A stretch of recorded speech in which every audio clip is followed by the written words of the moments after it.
Bishop Frank, you're very welcome. Thank you, and good evening to everyone. I'm pretty new at this. It's just a year since I've been a bishop, so kind of learning new experiences and new joys as well. But at the same time, also, I'm finding new challenges and new difficulties. And I found myself in prayer a couple of weeks ago before the cross, feeling kind of sorry for myself. I had a few issues in mind and a few things I was bringing in prayer to God, doing the kind of classic Old Testament thing, is moaning at God, coming and complaining to him. And so I was listing the things that he was burdening me with and the things I had to do. And so my kind of petulance, my prayer was pretty honest to him. And so I said to God, I said, well, if these are the crosses you are giving me, then I will accept these crosses. But again, there was still a little bit of kind of self-indulgence and self-pity as I did it. So I listed these crosses that I thought the Lord was giving me to carry behind him. But then something really powerful happened.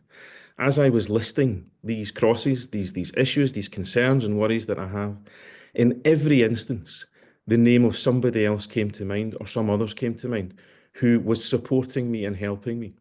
A quick reminder from the Lord that I wasn't doing this myself. I wasn't carrying these crosses by myself, but in each case, there was someone, there was a Simon of Cyrene, there was something there bearing it with me. And it was a really powerful moment for me. And the Lord did kind of shake me out of my petulance and my self-pity a little bit.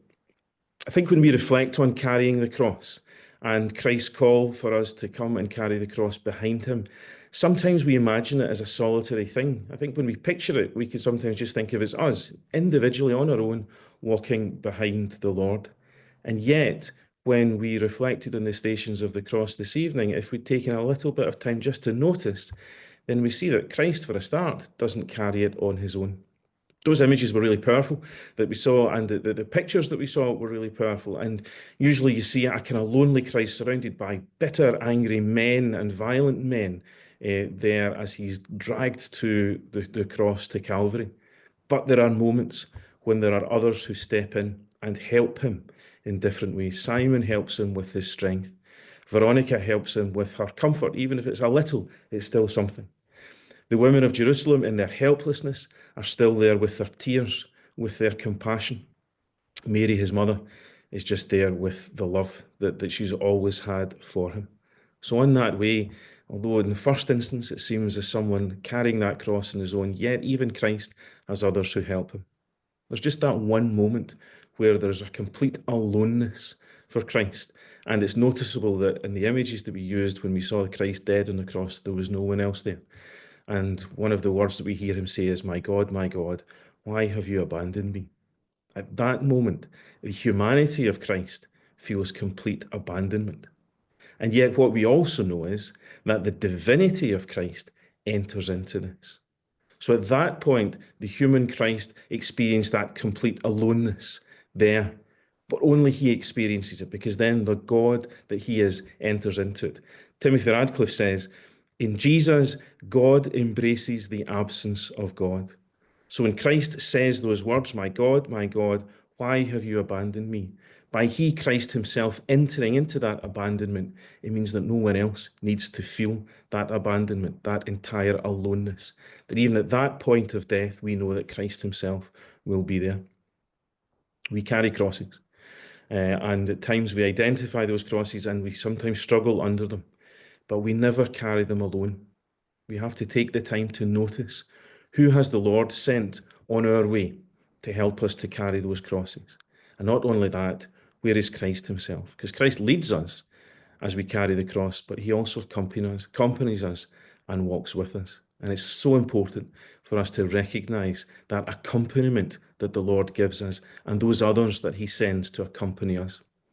And not just when we reflect on the crosses that we carry, but also when we think about the most vulnerable, those who feel forced into decisions they might not otherwise make, those who feel entirely alone.